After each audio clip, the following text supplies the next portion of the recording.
And welcome back to the Off the Clock Show. You're joined once again with hosts Shawn Gervais from OrbisX CRM, as well as Marshall Hill, Mr. Marty from Pints of Polishing Podcast, as well Yo. as hyperClean Car Care Products, and then some.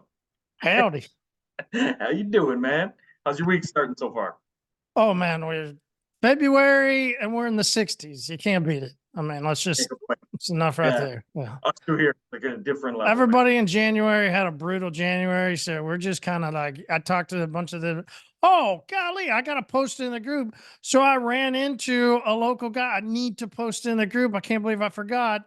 So I'm at my mom's. I go to my mom's once a week, have coffee, see her, hang out for a little bit. It's just a thing, go see her. Well, Yeah. I look out, I'm leaving, and there's a guy across the street, mobile detailing car. Oh shit! I go, across from wow. your mom's. Right across from my mom's. Yeah. So I walk over and I go, wow, there's a one of those signs, those V signs. And sure enough, it says, scan this, and he's got a QR code. And I'm going, right. What? Yeah. Right. So, so turns out then you walk up and no way. He's got a hyperClean bottle of bugs sitting right there, and then glass cleaner. And I'm like, what the hell's going on here? Like, this is awesome. So I'll tag him in the photo, but he's a local guy here that is also is also a user of OrbisX. Yeah, it's awesome. Man. Look at that. He's picked all the boxes, man, and that's amazing, man. What are the odds of that? That's crazy. It was wild. Like, and you know what? I love the fact A-frame sign with the QR code. Like, we've talked about that numerous times. Like, have ways that someone can take action on that sign. It's kind of like having a sales guy out there. Those things at the car dealership with the flailing arms, except 10x because he's not just standing there flailing his arms. Just QR code, scan here to this and that. So, man, that is weird. What are the odds of that? That's wild. It's wild. Yeah, I'll post a photo, and then I'll tag him in it. Like, I told him I'd do it, and then it literally just popped in my head right as we started. It's like, oh crap, I gotta do that. Man, that's amazing. Yeah. And that bug stuff works wonders too. So hats off to that too. Yeah, absolutely. So that, new product launch yesterday.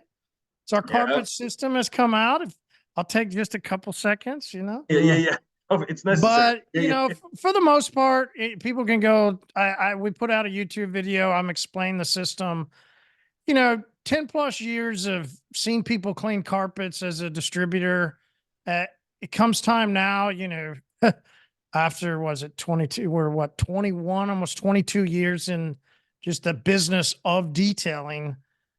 Jeez, I've learned a few things about carpet cleaning. And when it was time to build the system, it was like, okay, number one thing I want to make sure we do is use the newer technology that allows people to clean carpets without oversaturating. Because people in the past have used these like all-in-one, or, hey, I need to go down Park Store, buy my degreaser, and I cut 21. It cleans my carpets. Like, and you see people I love it, man, on YouTube, and they're like a detail group. I mean, an influencer, and they're encouraging people to get this Purple Power or Super Clean or whatever, and dilute it down and use it as a carpet cleaner. And it's like, that's exactly why you get into problems. And using the wrong stuff, overusing products, having to do too much work causes more issues in carpet than actually if they would have just left the stain there. It's true. Yeah. It's disgusting what happens when a wrong detailer using the wrong process and products just can destroy an interior by leaving way too much liquid. And we've had people like, oh, well, that's why you got an extractor. I'm like, yeah. Extractors are a big part of that problem, so it's been fun already, seeing the comments and interacting with people on their process for carpets. But, we've got a 2-part system. It's enzyme to attack the protein-based stains. It's what you want to hit first. That's spills. That's where a lot of people don't think about walking in front of the gas station, going to the grocery store, especially after it rains. You gather a lot of oils, you gather a lot of things on your shoe, and then you continually go step in your carpet.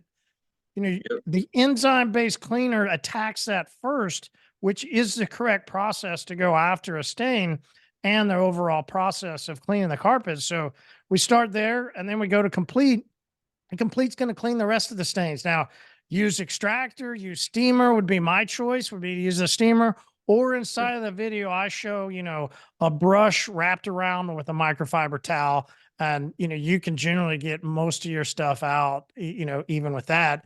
And then your hands aren't wet, the carpets aren't saturated, and you can True, put them yeah. right back in. It It makes a is big difference though, and it actually big difference. speeds up your entire job time in a massive way. That's what we found as well. Like we use an extractor at our shop, but primarily for salt. That's our big thing that we use it Sure. for. Absolutely. Yeah, because it's the fastest way. But when you're dealing with salt, the good thing is it's not the entire carpet in most cases. It's usually pretty targeted because they've got their mats, so it's usually like spaces around the mats kind of thing. So it's Mm-hmm. very Mm-hmm. targeted areas, and you just don't use it like an idiot because there's a way to like you can use an extractor many ways. You know what I mean? And so that's what our new guys, we have to kind of shadow them a little bit in that particular area because we want to make sure that they're not creating more work for the other guys if they do it the wrong way. But man, that's amazing, man. Hats off to the whole system. Damn, Yeah. see? Yeah. Yeah. Thanks. Yeah, Mm-hmm. and I like the scientific approach to it too. It's as you were telling it, I was remembering this talk I had with this guy. So we bought this steamer a long, long time ago. It was supposed to have a vacuum attachment that replaced an extractor, and it was supposed to be amazing. The vacuum sucks. The steam part, amazing. Anyway, so we ended up getting a refund on the machine. It was just terrible. I have a whole story about that. But anyway, the same machine, I had a guy come in, he's getting his truck detailed, and he says, "Hey, I use that machine every day. What do you guys use that for on the cars?" And we said, "Actually, we're not using it right now. Sometimes we use it just the steamer part. The vacuum sucks." So what do you do? Why do you have that machine? Like it was like $5,000 for the steamer. It's no joke. And he said, "Oh, we manage the well at the time it was called, I think it was Scotiabank place. So anyway, now it's called Canadian Tire Center. It's a big stadium where they have events, hockey games, things like that. But they also do concerts." And he said he had the contract for cleaning all the seats. So Oh, makes yeah, sense. Yeah. big money. And I said, "Yeah, but you could do that with other types of machines. Why this one?" And he said, "Gum." He said that's how he got the contract. Was he said cleaning the seats, anyone could do it. The gum was a problem, and he said that steamer removed gum from anything. He said it was just amazing. So anyway, I got into talking with him, and then I was asking him. I said, "Well, what's your process for cleaning the seats?" Because the regular seats were just, I don't know what they are. It's just some cheap fabric that's been sat on 1,000 times is now smooth. But in the box seats and everything, they have really nice plush stuff. They have carpet, everything like that. I said, "You have to clean those too?" And he said, "Yeah." So he started breaking down the process, and he was describing exactly what you're describing. And he was so passionate about it. Like, that's what I remember. He was just like, this guy fucking loved carpets probably more than his wife. He's like, "Listen, man, let me explain it to you." So in the YouTube video, I say this, I go, there's a lot of people that get their satisfaction, and I do get a lot of satisfaction out of polishing a vehicle. Like it Yeah, is. Was working heavy last week on our new AIO that we'll release probably early summer. nice. And it's satisfying to take it and work it down and see your blemishes disappear. Yeah. Like it You is can see those satisfying. results. Yeah, yeah, yeah. But I still don't, it just does not to me compare with cleaning carpets and Yeah, sitting down in a car that's been freshly cleaned and yeah, just that pure clean smell and yeah. just, You can almost, not to say taste like, the difference, but you can like in the air, it's like, uh-huh. it's like, yeah. It's like Yeah, when you go camping after you've been in the city for a long time. You know what I mean? You're like, wow, something's different out here. You know what I mean? It's yeah, all the absolutely. bullshit and debris is not there. So yeah, I agree. Absolutely. For me, it's when I don't know why, but like skin contact with materials is something I like, like touching things or like walking on a carpet with bare feet, stuff like that. And so when you just feel something's clean, that's like that's why me, I don't like a lot of products that they leave a residue afterwards, things like that. I hate those because when you touch it, you can just doesn't feel clean to me, like it's Mm-hmm. even though it may be clean, there's a residue there. I'm like, even though the residue is clean, it's like, it just feels dirty, man. Like, like if I feel that on an armrest or a dash or something, just, feels like it's sticky. Like some kid was just like drooling there or something. I don't know, man. I don't like it, but yeah, clean carpets. That's the thing. So this product then could be used because we do have some members that do both auto services, but they also do residential services as well. So residential cleaning, things like that. So this would be Absolutely. perfect. Yeah, I use it absolutely. on my carpets at home. Absolutely. Beautiful, beautiful. See, Mhm. because what a lot of people don't realize is if you're in a state where it's a little bit slower during the winter months, and people don't want to bring their car to get cleaned, there is one thing that they should be cleaning even more because the windows are closed, the doors are closed, they're inside, and what are they dealing with? Carpets. Mhm. And And the so, enzyme cleaner's great, right? All that pet yep, residue, all that stuff, like great absolutely, for yeah, that. Mhm. exactly. If I was slow in the winter, you know what I would target? I would take your product and I would run some ads targeting people in a very specific demographic, and that demographic would be between the ages of 50 and 65. And I would target them like crazy. Homeowners that, hey, trapped indoors this winter, why don't we da da da da? I would make some ads like preparing for the grandkids to come over. Let's make sure that while the little ones are crawling on the carpets, things are clean. Mhm. You know, And for people that wonder just how they could get today. into it, they will need to add, right, like an Yeah, attachment.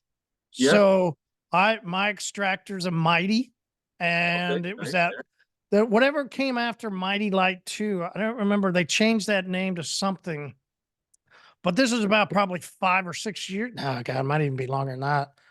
But at least 5 or 6 years ago, they changed that name, and I bought that next generation of whatever that Mighty Light. So it's a small heated extractor I know that what you then mean. you Yeah, can pay whether you get it from a Mighty distributor, which you'll have to. I got some stuff you can buy direct from Mighty, but they sell a carp like that full rectangle that yeah. with the big handle, and I bought that, and that's what I use to clean my carpet Nice. at home. So you can. Perfect. Yeah, yeah. Absolutely. And that way, and it's not a crazy investment either, like No, it's in terms not. of Couple hundred how much other bucks. things are. Exactly. So No. it's something you can get into right away. So if someone's Yep. wondering how to get into stuff, there's a perfect There you go. look at that. Yeah. We were only a few minutes in and already dropping tips. That's we just had to whip it Hey, up for you guys. just But don't it's be winking at people. All right. yeah, yeah, yeah. Yeah, no, definitely won't be doing any of that. Uh, Oh, so I might have set myself up this weekend. I'm not too happy. And at the same time, where you do something, you're like, I don't know if I could ever not go back and do that again. yeah, yeah. Had moments like So that. bone-in ribeye. We'll start Ooh, there. all Bone-in right. ribeye, right? Like walked into the butcher, we got some picanha, but their bone-in ribeye was discounted down, a great price, and it was like, Let's go. we got to, right? We got to. It's a sign. Yeah, you have to. I don't eat that much fat. I don't. Mm. I try and always talk about that. But I'm always eating steak, and I'm like, I get it. Like, who knows? When it Yeah, happens, right? yeah, yeah, But so I'm like, you know what? Let's do this. yeah, That marble on that steak, like yeah, bone yeah. in ribeye, like, oh my word, like, oh, I I know. I started taking little nibbles. So I also made cheese tortellini. Oh shit. Nice. All right. That fat juice was so good. I took my black skin.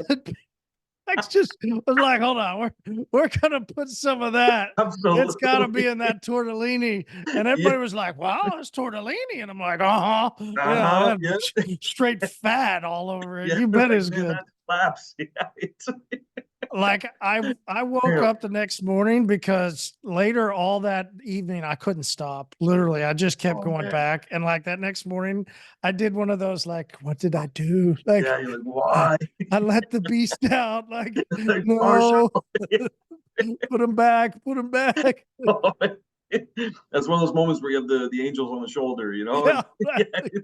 yeah, we know which angel lost. Oh man, but once in a while, you gotta indulge.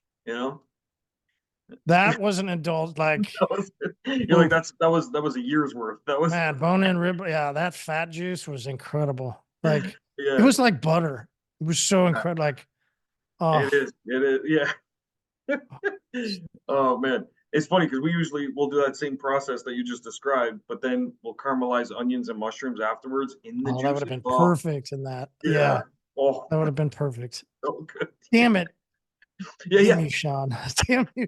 You're like, wait, so you ever have a time where you do something where you do it twice in a row? Yeah, Yeah. next week I'm gonna be like, so Shawn, wait, no, next week you're gone. Where are you going?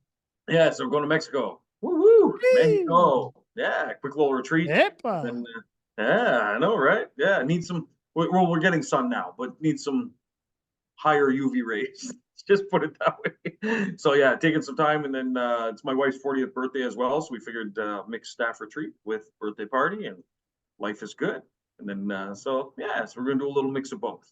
Helps having the brother-in-law as part of the staff, huh? 100%, 100%. The accountant goes, hey, there's a Perfect. pretty expensive trip. Well, what are we supposed to do? I mean, Exactly. We you have another know, staff meeting. It's like absolutely. See, there's tax benefits that come along with absolutely it. there is. Like, Exactly. All I have to do is log in once a day, and then see, there's business meeting.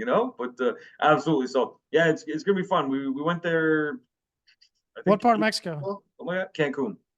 Yeah. Yeah. Yeah. Oh yeah. And I was looking at the forecast. I was like, oh Yes. yeah, that'll I do dove just. Cancun. I Yeah, dove yeah, Cancun. yeah. Yeah. You a big fan? Yeah, yeah, and I dove there. I've dove Cancun, Cozumel. Yeah, Damn. yeah, Okay. Shit. beautiful water, beautiful. Wow. Damn. So you do like scuba diving? Uh-huh. Yeah. Wow. I had no idea. Oh That's crazy. yeah. That's wild, Yeah. man. My You're like, oh favorite yeah. thing. You're like, damn. Yeah, it's hard for me to do. So when I was a kid, I had a lot of problems equalizing. I'd jump in pools and have a lot of Yeah. problems. So I'd pop eardrums, bust eardrums, and start bleeding. Had to have Damn. multiple surgeries. They eventually took like a chunk of skin out of back here and put it into my eardrum. Holy shit. That's And wild. I remember laying in the doctor chair. He looked at everything after it was done. Everything's great.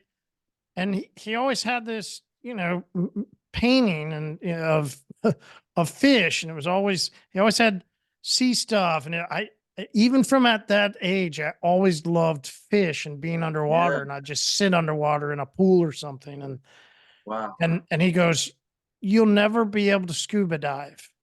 You'll never be able to equalize. You'll never be able to do that." He was going over things that I would never be able to Yeah. do in life. Yeah.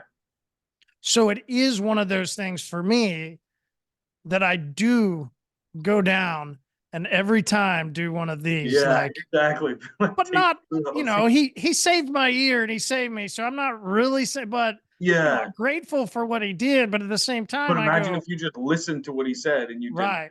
I You never never get went. to experience my Yeah. favorite joy in life is sitting under the water, being at a coral, going to a wreck. Yeah. Like you see a lot of cool stuff. And It's true. my ultimate is to go cage diving. Like I want to go in a cage and Yeah. be with the Yeah. sharks and like, Damn. Yeah. You see ah, ones where they put them in like the little plexiglass box. Then uh-huh. they Yeah. go. All that stuff. That's You wild. bet. Jesus. But But it is very extremely difficult for me. yeah. I Okay. don't do good equalizing. Every couple feet, I'm always having to press. I have a lot of problems. Yeah. It's not easy for me. I'm always working while I'm down there. But Okay. I've gotten down to 90 feet. But yeah, You that's know, impressive, man. yeah, Yeah. I've You gone know what? pretty deep. 90 feet more than what that guy told you would do. Yeah, So, true. I think, True. but I think there's a good like life lesson there. There's like a tip within there too, is that, a lot of people will put limitations on you. Kind of like I love my father, but when I went to start Auto World and I showed him the space and I was like, yeah, we weren't sure what to do with it, but this is what we're thinking. Told him about it. He was like, listen, son, he's like, hey, why don't you stick to the advertising and marketing stuff you do in your other business? Because what do you know about cars? And then now he comes back and he's like, fuck, I have to eat crow. It's like I was so wrong. Hey, what if I just listened to him and was like, Mhm. yeah, he's probably right. You know what I mean? So it's but it takes work, as you mentioned, where like it's to accomplish those dreams, doesn't come easy. So you're Yeah. having to working, but fuck man. I tell every partner, right? Because, I don't go very often being from Oklahoma. It's just whenever I can Yeah. get to the water and every partner you usually putty up with somebody. And it's like, hey, listen, I'm going Yeah. to have to go really slow. And they never wait. They try and Yeah, think they're going slow. And it's like, No. It's like, I'll you know, meet you down, like, don't worry, I'll get yeah, there. I'll be all right, but I'm not going at that pace. Yeah. Man, that's wild. You know, it's amazing the pressure how it changes though, because I've actually Mhm. never been scuba diving, believe it or not, and which is crazy because I used to live on an island in the Caribbean. But I did a lot of snorkeling, did a lot of I don't know what they call it, but like it's not like where you dive down, but I didn't have any equipment or apparatuses and stuff. I used to go collecting conch shells and stuff like that. No. I wasn't like just nothing, just free diving. Free Maybe they dive, call it yeah, free free dive. diving. Okay, See, yeah. I So can't free dive. okay, It's too fast. yeah. Because yeah, you have to like if you want to get to the bottom, Yeah, like even if it's yeah, it's shallow, too, like yeah. once it looks shallow, but once you start getting down there, the pressure, holy shit! I remember sometimes my eyes felt like they were gonna pop out of my head. It was crazy. So sometimes I was like, "Oh, a little too far." Went back up, and then I'd go a little closer to shore and then dive down. But I used to collect, make the conch shells and stuff like that. Mhm. And we would take the meat out. You can eat the meat, so we'd make like lamby fritters and stuff. And then, but anyway, there was one time I went down. Holy shit! I came running out of the water. I swam up as fast as I could, and I ran right down the beach, right past my wife. She's like, "Babe, what are you doing?" I just kept going. I was so terrified. I went down there, and I'm reaching for this shell, and all of a sudden there's this kind of thing moving, and I saw it. And I'm like, "What the hell is that?" And then I looked, and it was about 10 feet long, and it was white with black spots, and it looked like a snake. And I was like, "Oh shit!" So I started running, took off out of there because there's a poisonous snake that looks like, well, it's actually an eel, Mhm. looks like identical to that damn thing. But there's another one that's non-poisonous, but it resembles it because it Who tries to knows? mimic, Right, you know. tries to mimic, Yeah. mhm. So, but man, I took off out of there. I was like, holy, because it started coming towards me and it was lunging at me. I was like, oh shit, it was probably near its nest or something. Like, who knows, you know? But I tell you, I got out of there so fast, man. But and I had two beautiful shells in my hand too, man. I was gonna bring them back. I was like, nope, fuck it. I just let them go. It's not worth it, man. Because like underwater, I don't care what the creature is, they will win. Like 11 times. Yeah, yeah, you're not on the top of the food chain, you're right. No, yeah, you're No, at the bottom. yeah. But Yeah, most don't mess with you, and, it's true. really, the They most want to of just them go don't. away. Yeah, Yeah. that's the thing. The other when Underwater. I was in Cozumel, we swam up on a, barracuda, and listen, Damn, barracudas in Southeast Asia, we've been in Thailand, Malaysia, throughout there. Barracudas, you go hang out with them. damn, no way. So Holy when shit. the barracuda came up to us there, like I was like, like, and people freaked out when we got in the boat later, and they were like, "What were you doing?" I was like, they're like, "You don't ever do that to a barracuda." I was like, Damn. I didn't know that. They're like, Like, you lose a they're finger. like, "Oh yeah, there's people get their arms bitten off." Like, Yeah, huh? yeah. Like, You're like, say what? that again? Like, It's true though. I remember one time I was snorkeling. The guy told me the same thing. It wasn't me, but one of my buddies had a watch on, and he was about to yeah, go in the don't water, do and the that. guy Hmm. stopped him, and he said, "Whoa, whoa!" He says, "You Mm-mm. see that?" He says, "How do you like your hand?" He's like, "I Hmm. like it." He's like, "You want to learn to write with the other one?" My buddy's like, "Nope." So he takes the watch off, and he's like, and they said anything shiny like that, they think it's the sun reflecting off a fish or something. They just, you know, Yep. Hmm. yeah. It's wild, man. That's man, you're just out there like, hey, Yeah, I was. It's like, ah. yeah. It comes back missing fingers. So why do Because they call you? I love doing that with fish because they'll a lot of times they'll come in and they'll hang out. I mean, Mhm. the Finding Nemo fish really will Yeah. act if you go up to it, it'll think it's in its little thing and it'll come Those hang sea out in your anemones or hand. whatever. Yeah, Yeah. it's true. And they're like, oh, I can hide in there, you know, because Hmm. their vision's not that great, you know, like most fish. It's not like shapes and stuff like that, but it's not like our eyes, you know what I mean? So they're not gonna see it the same way. They just see that and they're like, oh yeah, that's where I need to be. And yeah, man, that's wild though. Yeah. But there's one place I'll make this quick recommendation. Travel tip. There we go. Travel tip for today. Anyone that does like snorkeling, scuba diving, stuff like that, there's a place called San Andreas, and there's a tiny little island called the Aquarium, and beautiful, beautiful, beautiful, pristine waters, and just amazing fish that's there. But anyway, get a chance. It's an island that's closer to Nicaragua. It's like in the middle of the ocean, but it's owned by Colombia, so it's part of Colombia. But it's where all the drug lords in the '80s bought houses to, their vacation homes. That's where they would Hmm. go vacation until things, their career, things did things didn't pan out. So you can buy some really big mansions if you want, really cheap, but the family might come looking for it. That's all. Anyway, but the fish there, amazing. That's the whole purpose of that. But yeah, So anyways, I'm in. yeah. I saw this post. I'm curious what you think about it. All right. Was use the AI to create your calendar and it will literally create itself. Ah, yeah, I think, oh man, that's a funny one. So, okay, there's two views here. I'm a big proponent of AI.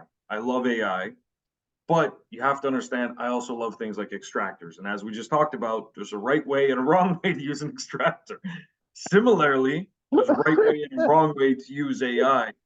And the big problem is a lot of people put a lot of faith behind technology, especially in the beginning, and they're just like, oh, AI is going to manage my whole calendar? Perfect. In theory, that sounds great. Okay. However, there's so many things that happen in your life, and as we all know, there's things humans do that don't make sense, right? You know, an AI might tell you, you know, put your mask on first because technically this is what you should do, so then you can save more people and stuff like that. But our hearts might tell us, no, I'm going to put my mask on my wife and I'll sacrifice myself. You know, like sometimes humans make crazy decisions that to a computer don't make sense. That might be a little extreme, but I would never in my life trust an AI to just make my calendar, to be honest. At least in this day and age right now. However, I would trust an AI to assist me with the process. And so I'm a big fan of, but I've seen posts like that. There's like one company, all they do is just a calendar app, and that's all they do. And they propel the same thing. They're like, our AI will just make your calendar and reorganize your schedule and stuff. And that works well until it doesn't. And it usually doesn't when shit happens, right? And as business owners, you need to be prepared for shit to always happen, and things might not make sense. The AI might try and fill every spot possible because it's like, oh, you moved that meeting, so let me fill it with this. But really, you moved the meeting because it's like, I just need a break, man. You know, my stomach's not feeling too great today and stuff like. There's things the AI won't know, and so it's gonna. So anyway, that's my opinion on it. Is that AI should be used as a tool to assist, kind of like a virtual assistant or something like that. But I don't think you should give up the reins entirely to AI to just take over. So that's that. Anyway, that's my 2 cents. What's your thoughts on it? You saw it? Agreed. Yeah, Yeah. Okay. but I was Yeah. Yeah. curious what you. I mean, I don't have near the Yeah. thoughts that you had, so I was really when you think about it, Yeah. I just give. I mean, yeah, I mean, we're borderline next is iRobot, so you know, Mhm. let's all relax Exactly. on the letting robots and technology do everything for us. It's Like true. It's true. Because they will especially eventually take over and kill us all. So let's just keep that as put down long a as little bit, you know? spaced Yeah. out as long as possible. Let's see. I'm almost 40 now. So at least 45 years. Yeah, at least 45 more.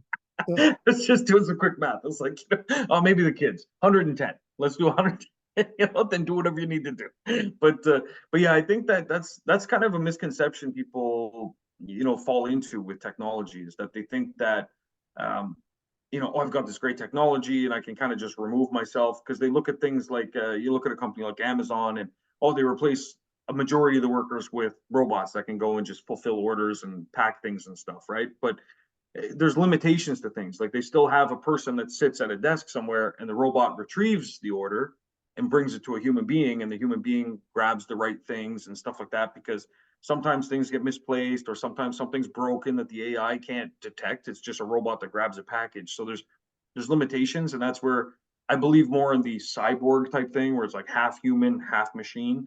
I think that's a great place to be, but it's look at self-driving cars. Like we have technology that cars could literally drive themselves, but they still have that fail-safe in that you should probably keep your hands on the wheel after X amount of minutes or something like that, right? And it's And we've all seen the guys going flying off the road because they were using. yeah, yeah, or right through the back of a tractor trailer because the back was painted like the sky. It's like things happen, right? And that's where you gotta take things as they come. And so in OrbisX, we integrate a lot of AI, we integrate a lot of automations, but a lot of things still have that manual process in place. And I've gotten comments like, oh, you automated 9 out of the 10 steps. Can't you just automate the last step as well? And I'm like, listen, I could. And at first, before when they asked the question, to them it makes 100% sense. But after I explain the reasoning, they're like, oh, you already thought of this. I'm like, yeah, I did. And the reason we didn't do that was because of XYZ. Because sometimes, you might automate the whole process start to finish, But then what if there's a little check that the AI is not taking into consideration? It's going to follow the rules that it's been programmed to, right? And the rules that it's learned that, hey, this is what I should do. But there's scenarios where things need to change a bit. And so having that quality control step forced is an important thing. And what you want to do is automate a big chunk of your business. Like that's why we hire employees, right? I want employees to automate a lot of the tasks for me. They're basically my AI in the shop. They're working in the shop doing things, but then I still have a manager that checks on them, does quality control and stuff like that. And then I reply to the reviews that we get. And the reason being is I want to be able to see that's our instant communication with the customer. If something went wrong. So imagine I'm going to let the AI just answer all my reviews. At what point am I going to have any kind of idea of what's going on in my business? Like, you know what I mean? Like if I could automate it, I could have AI just reply, if it's 4-star, say this or something like that. If it's 3-star, do this. You know, sure, I could say if it's 1-star, email me. You know what I mean? And then I'll take a look Need at a it. bag of dicks. Yeah, exactly. You know. Oh, what comedian was that? Oh, he's so good. But the bag of dicks. Yeah, he's like, what does that look like? A bag of anyway. So, but yeah, I think so for AI. Yeah. The guy that winks can have one, but so whole bag.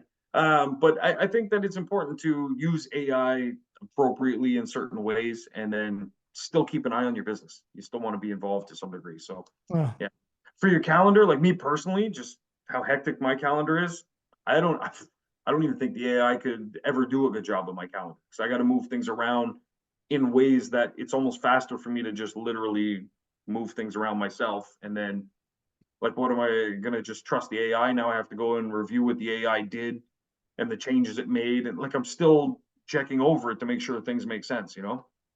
Yeah. When's the last time you went to a theater?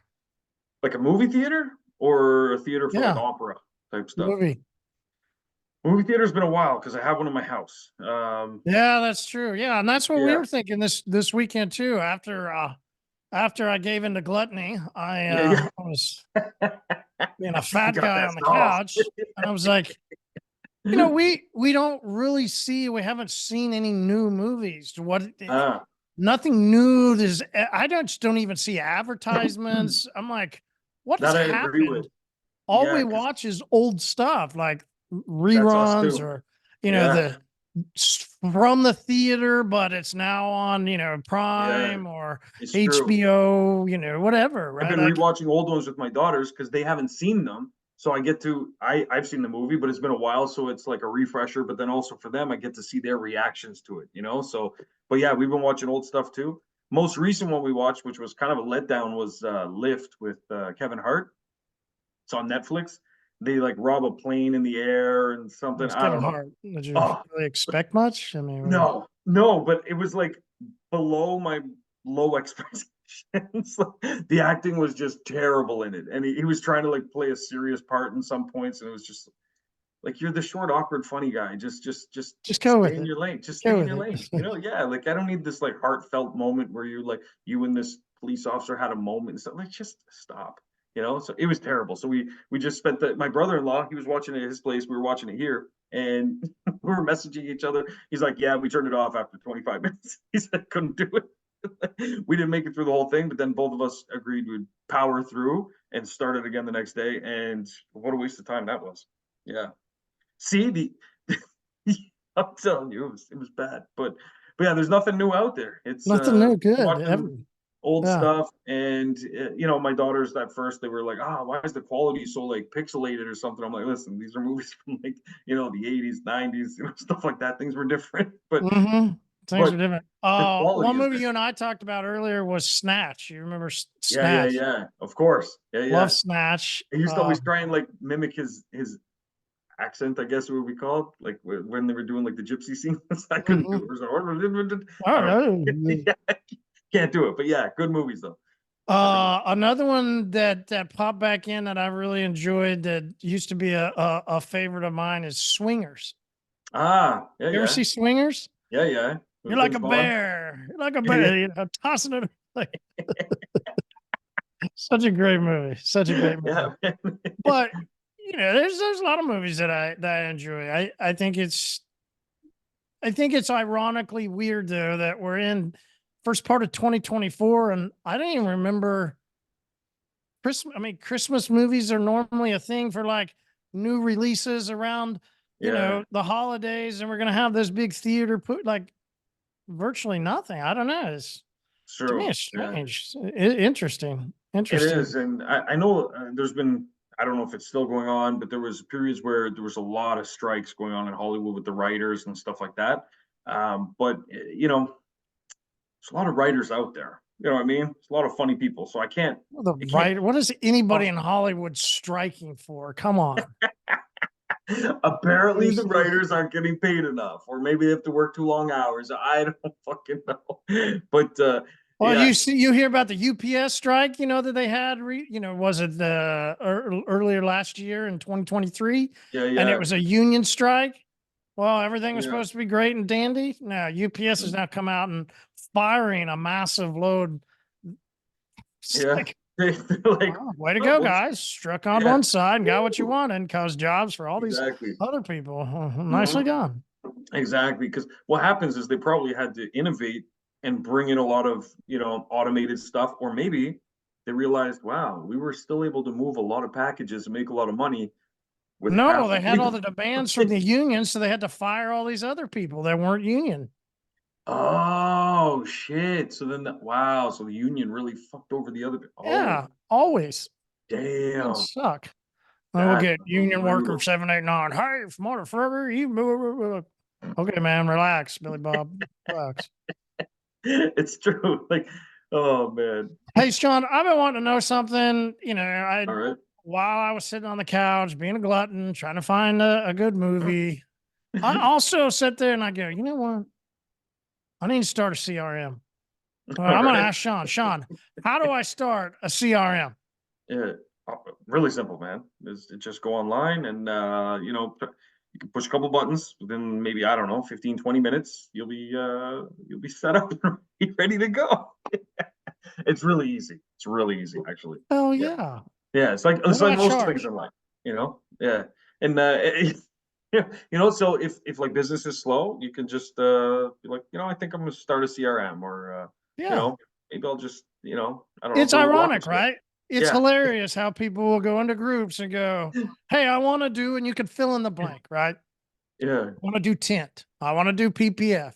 I want to do PDR. I want to do more coatings. It doesn't even matter. fill in the We've seen blank it. with anything. Hey, I want to sell products. Hey, I want to do the. You could go through the list of any option inside of the business of detailing, and in any group on Yeah, Facebook, there'll be somebody that will go fill in the blank.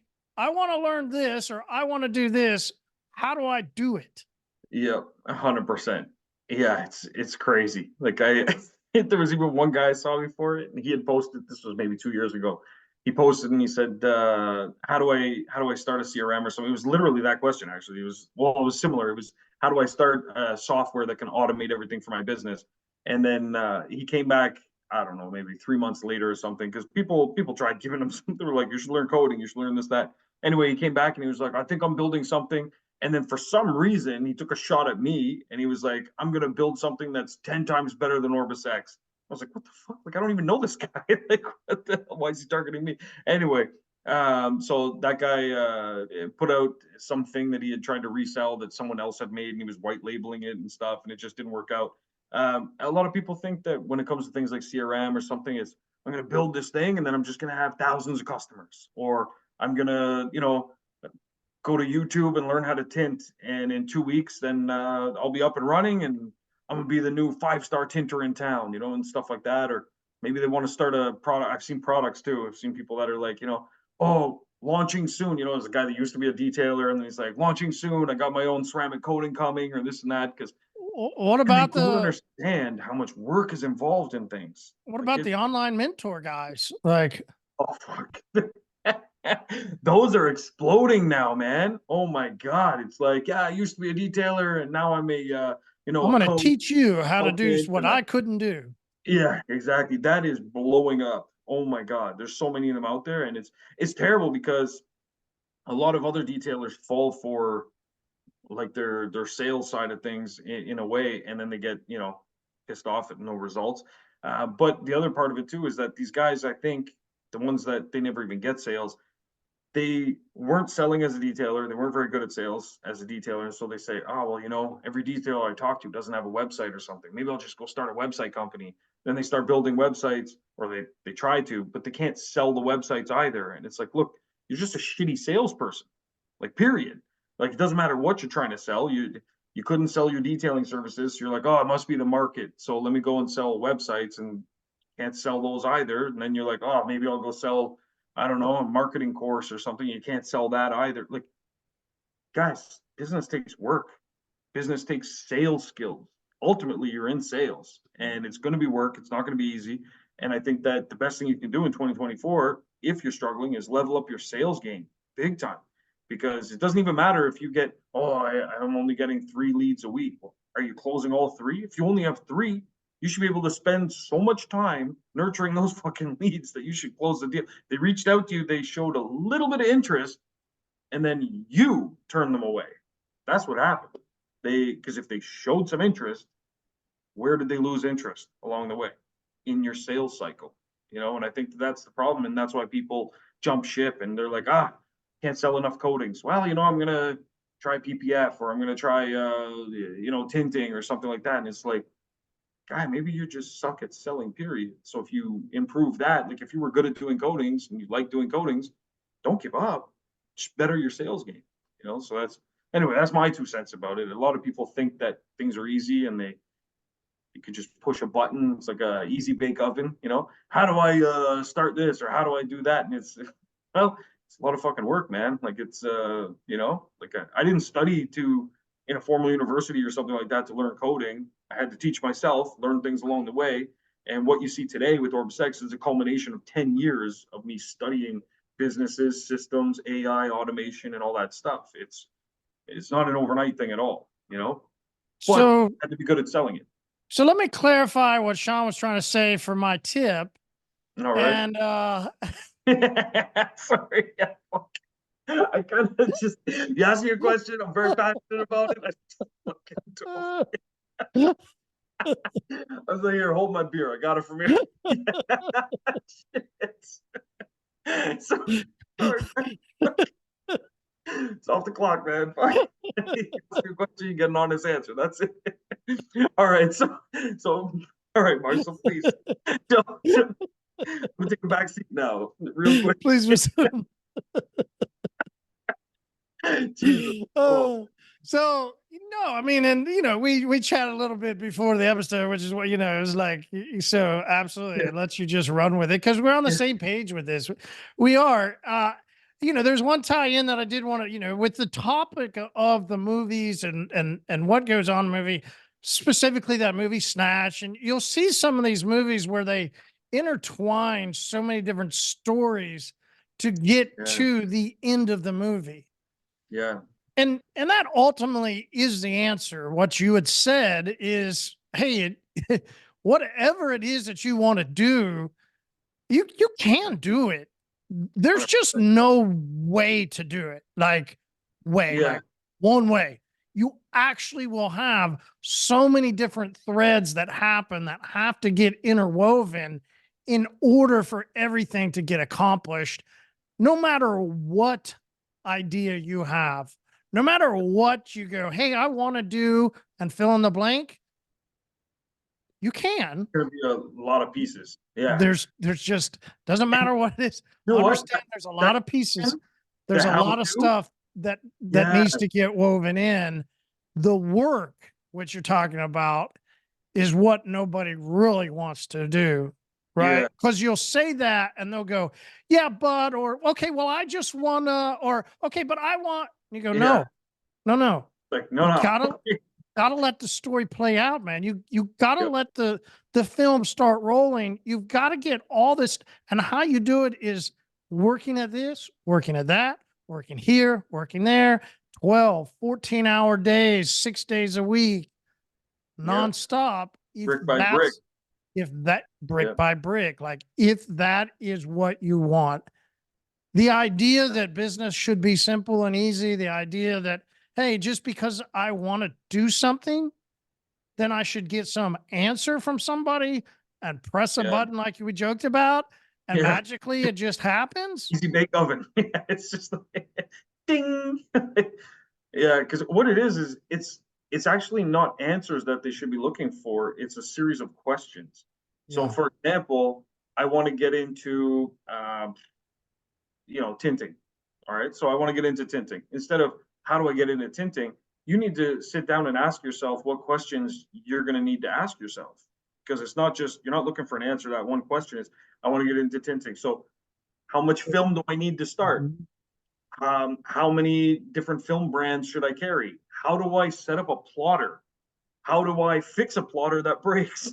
How do I, like, there's a million fucking questions that you're going to now How do go down. how do I know if people want to buy it? Yeah, 100%. How do I sell it? How do I How do sell I it? how Yeah. do I warranty it? How do I you name it? There's a How do I spend the time while I've got all this other time when I'm trying to do something else? Right? Like, exactly. and if Yeah. my time is so limited, then how do I maximize my time? How do I keep things out? How do I not do other things? That is an interesting part of it, right? Is you'll see this, we see this when we watch stuff about safaris or animals, right? Like they always, if they get into any type of a battle, and at this part in time, if you're in that part of your business, you have begun a battle. Like you've got Yeah. all these different things to figure out. And you'll see, let's say, a lion inside of a group of hyenas that surround or something, right? Like it always sits down, it always protects itself, it Mhm. always keeps whatever it is that is its most vulnerable away. Yeah. And so the people that have asked, how do listen, you got so many different things you got to work and put together. But Yeah. ultimately, one of the biggest things that you got to really be worried about is where's your vulnerability while you're trying to do all this? Where's your main source? How are you taking care of all Yeah. that? I mean, It's I, true. it was difficult. When I've told people it took me 6 months to get my first account when I was a distributor, that's 6 months of detailing and hearing no, getting enough cars done so that I could go sell more and hear no, and go learn more and hear no. Yeah. That's Man. just one account at 6 months. It took Yeah. years to actually Mhm. begin to build it up. And where you can find where you're vulnerable, I'm telling you, as somebody that had to get through things and didn't realize and would get his legs chopped out, like Yep. seeing where you're vulnerable and taking care of that too at the same time is a big way to make sure that as you Oh, begin to big. build your story and accommodate and put everything in, you're always making sure you're not vulnerable in one area, right? Like Yeah. taking That's care of all the crucial. things that you're supposed to make Yeah. sure that you always take care of. You don't chimp out on something. You don't, if you're wanting to go the next level, a lot of it is keeping your vulnerability down. Yeah, that's true. And that's really solid advice too. Because like us at the shop, same thing. We've expanded into multiple services now. And it wasn't easy. It wasn't, there was no, and I didn't go and ask in a group, like, how do I do this? I knew I had to figure it out. But most importantly, if what was keeping the shop afloat at the time was detailing, we couldn't let us starting PPF Get in come the at way. the sacrifice of detailing, because then the Yeah. whole thing would collapse, right? So we had to do that progressively. And then similarly, started OrbisX. And I was like, okay, so, and imagine that OrbisX, I was giving it away in the beginning for 12 months, 12 months free.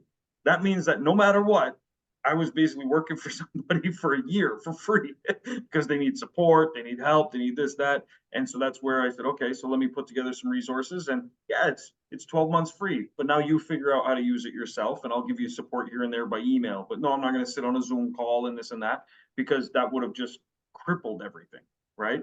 And instead kept building it. And so I found ways to protect the vulnerability of the company. And then over time, now we do Zoom calls and all that stuff, but we had to get to that point where we could do that, right? But at the same time, I had to make sure that OrbisX didn't completely consume things and then my shop would fall apart. You know what I mean? So it's like, it's all these different things. So I had to make sure I spend time doing a little bit of everything. That came with time. And it is all those stories interconnected, and that's where I think a lot of people underestimate just how difficult it is to scale or to grow. And so for me, I always laugh when people are like, you know, these big companies, you know, they're just nothing but greedy, this and that, and all kind of stuff. And I'm like, listen, man, you have no idea. Like, do you know what it's like to manage 14,000 employees? It's insane. Do you know how much that costs? Do you know, like, imagine if each of them take off one illegitimate sick day a year, just one that they're not qualified for. That's 14,000 days that they had to pay out that are just now gone. You know, so when it's like, yeah, they're posting record quarters and shit, it's like, well, I fucking hope so, because don't you want to keep your job for the next 20 years? Like, anyway, long story short is that it all depends on how you perceive and look at the world, which brings me to my tip that I'll jump into, which is how you look at your business and how you view your business. As business owners, we all start out with a little bit of controlling personalities. You know, we've all been there. Now I'm much more seasoned. I'm not as controlling in my businesses. I let other people take the reins and run with it and do things, but I wasn't always like that. And there was a time where I was a solopreneur that just had to do everything myself. I did it best. I did it better than everybody. And then when I realized that I had limitations in, you know, my daily number of hours that I had allotted, I had to start hiring people.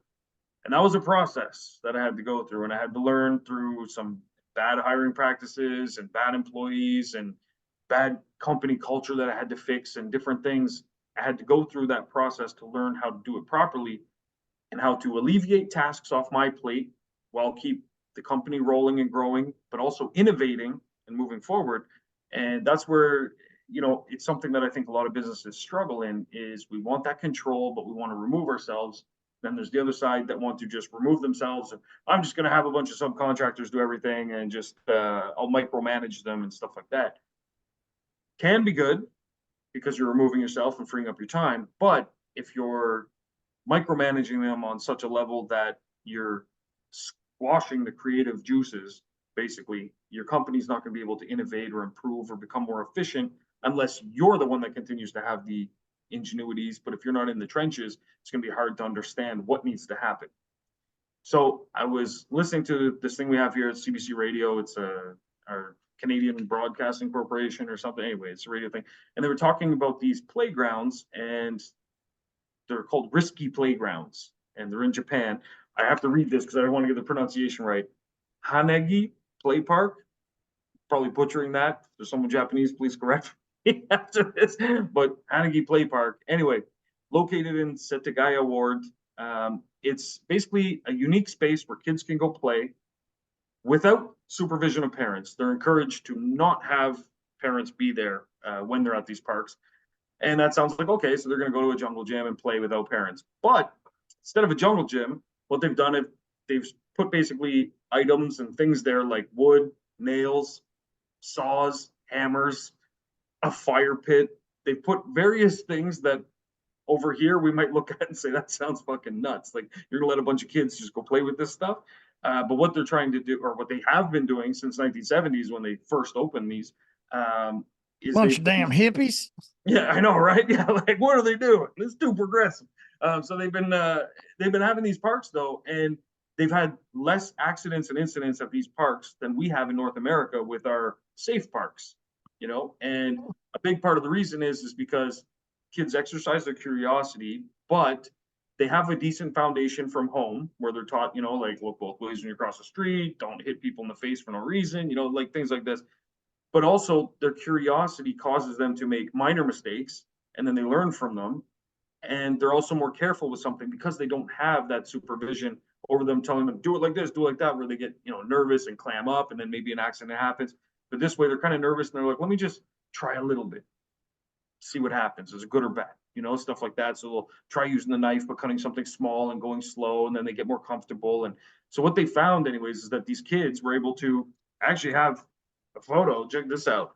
These kids started this fire. Wow.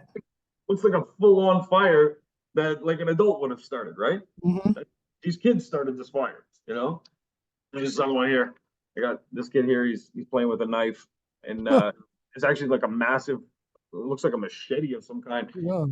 Yeah. Anyway, he's cutting, I don't know, it looks like a stick or something, but they build stuff and they practice. They built these little structures and they can jump off of them, and then they fall, and there's no like soft landing, and they learn like, oh, I shouldn't jump that high. I'm going to hurt myself, stuff like that. So, but the point is, it's a place where they can just be unsupervised and still quote unquote get things done. And so if you think about your business, at our shop, for example, we've been hiring a lot of new people lately. We've been growing, which is great. But initially, we were kind of micromanaging them a little too much. We didn't have a risky playground for them to just go out and make mistakes, as long as the mistakes are somewhat minor. So we still give everybody basic training, but then we let them free range it and not be so rigid with our processes. And I feel that a lot of people slow their growth down and slow down the discovery of efficiencies by trying to micromanage things too much. And so in OrbisX, for example, we have ways of, limiting things so people can't see certain things. So if you have subcontractors, you can restrict them. They're not going to see certain things, pricing and stuff like this. And some shops have reached out and they said, I do have subcontractors, but I actually need them to be able to talk to customers. Can you enable that for me? Because a lot of the other shops wanted it locked down. I don't want my subcontractors talking to them at all because they're just going to steal my customers and this and that. And they were living out of fear and they were being the supervisory parent at the playground that was ultimately causing their business harm. Because reality is, if you can't trust the subcontractor to communicate with your customer in some way, shape, or form, maybe you should look for another subcontractor one you can trust or something like that and build a better relationship that way. Because what was happening for the shops that recognized this problem and they decided to take the risky playground approach is they said, okay, so subcontractor is going to be 10 minutes late. Now it means he has to call us at the shop, interrupt us, what we're doing. We answer the phone, talk to him about it. Then we have to call the customer, get a hold of them, tell them, hey, the guy's running 10 minutes late. Then we have to call back the other guy and tell him customer said it's no problem, or customer decided to change the appointment. You've just now created this huge bottleneck because of your fear that this guy's going to steal your customer.